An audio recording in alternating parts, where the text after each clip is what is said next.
It's 4:41 by the studio clock. You're listening to Akashvani Hyderabad. My name is Sruthi and I am in conversation with Devarshi ji, who's been giving us so many insights into what Kriya Yoga is all about. And we also spoke extensively about Ananda Sangha.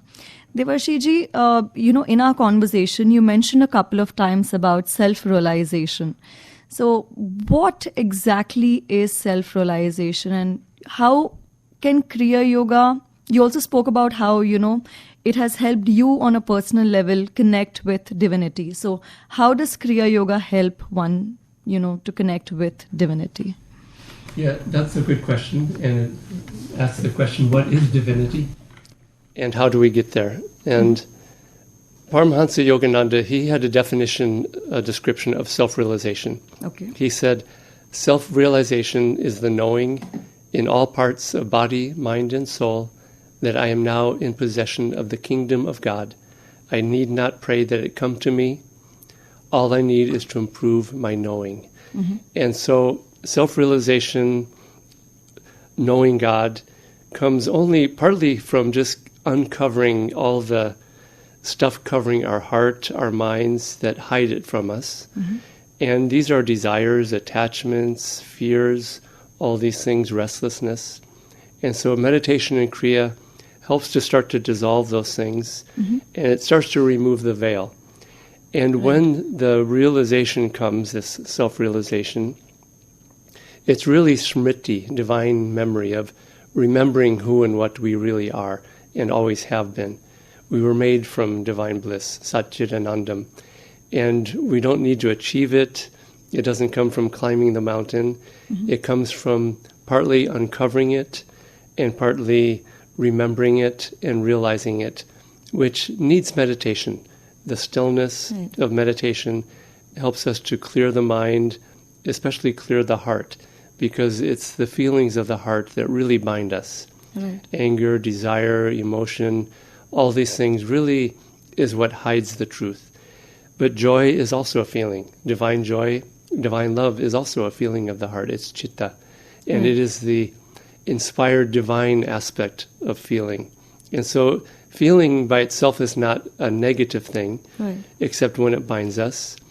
And so instead of killing feeling and killing the feelings of the heart, which people do with alcohol and drugs, because the pain can be too much or the feeling can be too much, it's about transmuting human feeling into divine feeling. And there's a chapter in this book on just that, transmuting that feeling upwards into divine joy.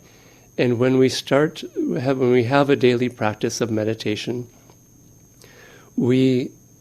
meditation includes techniques which work with the breath and the mind, but there's also this other side of meditation, which is this communion, which is more of an art of meditation, and it works with feeling, it works with intuition.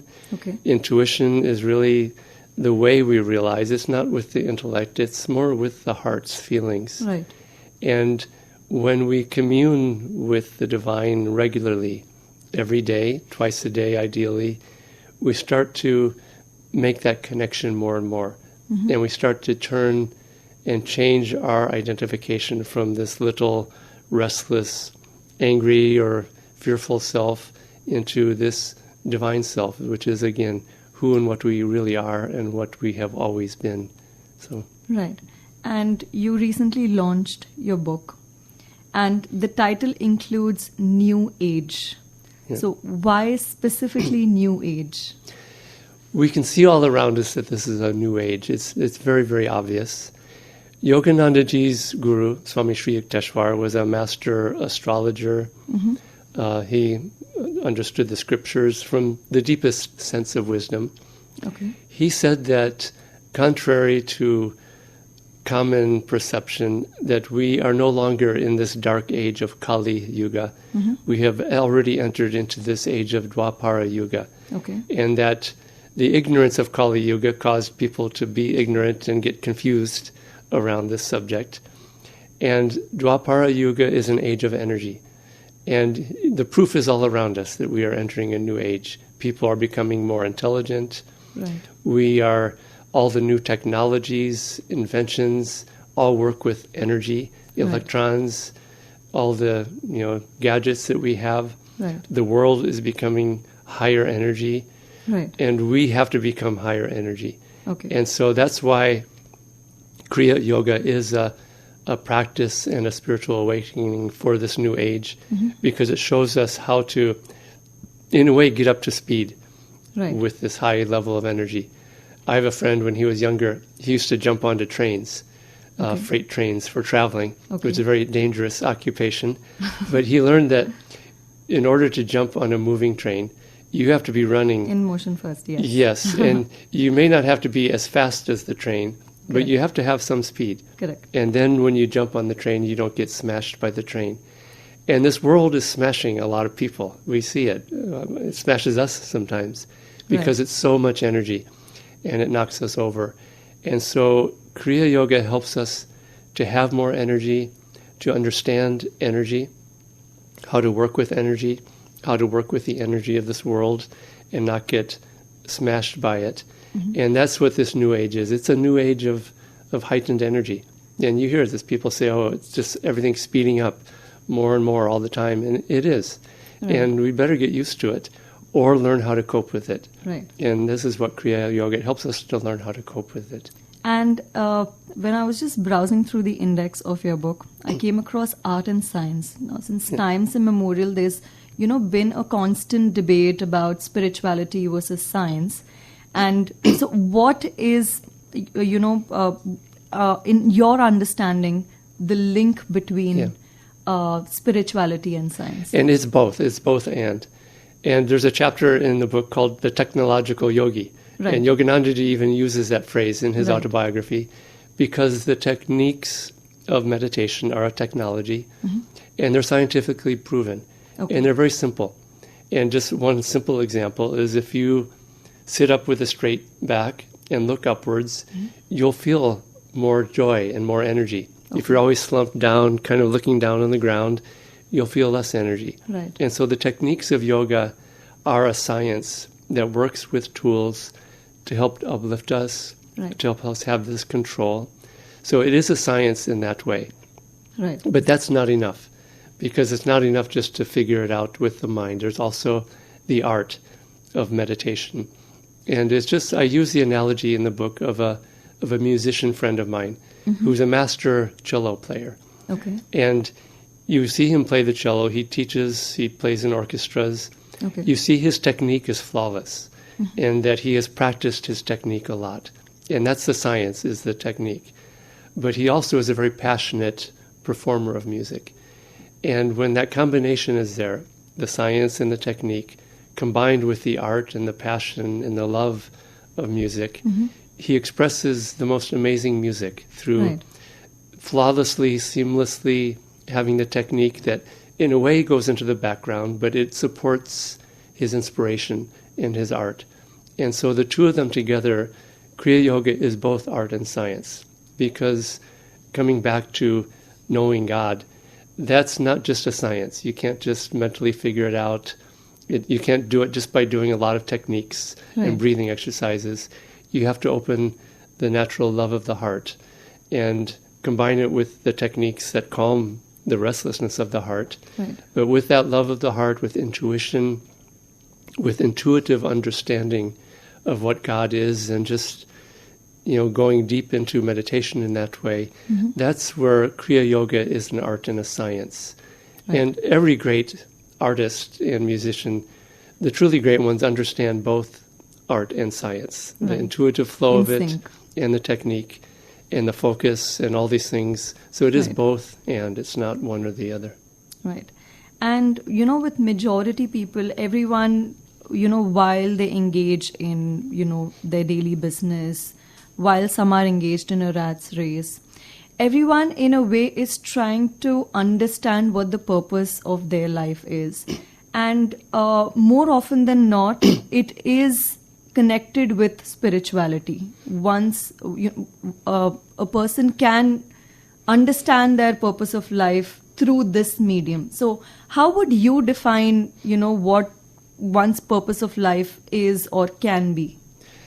that's a very big question. What is the meaning of life and the meaning of Yes. reality? Yes. And it's often answered on too high of a level, where someone can say, truthfully, the purpose of life is moksha, complete merging and union and realization.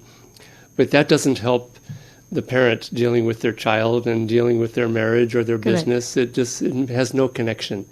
And I think that's where spirituality has lost by starting too high. Okay. And so the purpose of life, in a way, is to start where we are right now Mm-hmm. and to find a way to bring joy into our daily life. Okay. Because we do come with a particular dharma or purpose that's very individual, whether Right. it's to learn how to raise a family or learn how to love, learn how to have a concentrated, focused business. We do come with these things. Right. And so we start there. And then how do we fulfill that purpose, but in an enlightened way, rather than just in a greedy, worldly way? And you see that people do these things in an enlightened way. Steve Jobs, for example, the book that he recommended, the only book on his iPad, was Autobiography of a Yogi, Right. because he understood that even technology was both art and science. And he brought spirituality even into Apple computers and design. And yes, it's a worldly sphere, but he brought spirituality even into that. And so the purpose of life, starting where we are now, is to bring joy, to bring selflessness, to bring love, to bring kindness. And how we do that is through certain tools. Eventually, yes, the purpose of life is becoming one with God. Right. It is moksha. But we can't skip these intermediate steps. We can't just say, okay, I'm leaving my family and going and becoming a Baba in a cave in the Himalayas. That doesn't work. Right. We have to fulfill what God has given us to do here and now, whether it's being a radio interviewer or a business person or an artist or a family person, all these things. And so start where we are now and find how I can fulfill my purpose of life, but in an enlightened way and with bringing God into where I am right here and right now. Right. And just a couple of precious minutes left. So before I let you go, you're launching your book in Hyderabad tomorrow. Yes. Can you quickly tell our listeners about the event, where it is taking place, and how they can be a part of the launch? Yes. So I will be giving a talk. We'll be doing an official launch event with our AIR Hyderabad Sangha together. And you can learn all the details at anandahyderabad.org. Okay. They'll all be there. Right now they are. Okay. But the event will be, it's called The Power to Change Your Destiny, how we can change our lives, where we are right now, no matter where we are right now. We can learn to change our destiny. And that's a very extremely important part of this book and of this practice. It will be at 5 o'clock at CCRT, Center for Cultural Resources and Training, opposite near Google office in Kondapur Main Road is where the event will be held at. Okay. So. It was absolutely lovely conversing with you. I'm sure our listeners have also gained great insights into what Kriya Yoga is and in general what self-realization is and how to go about with lives, because end of the day I think it is very important to indulge in some form of meditation to ensure that not just your body but also you're calm in your mind. So thank you so much Devarshi ji for joining us today in the studios. Thank you, Sruthi, for having me here, and just again to encourage everyone, learn even a little bit. It can change your life and destiny. And on that note, thank you so much for joining in. We'll take a quick musical break, after which we will have our Telugu News Bulletin. Sit tight and keep listening. This is Akashvani Hyderabad.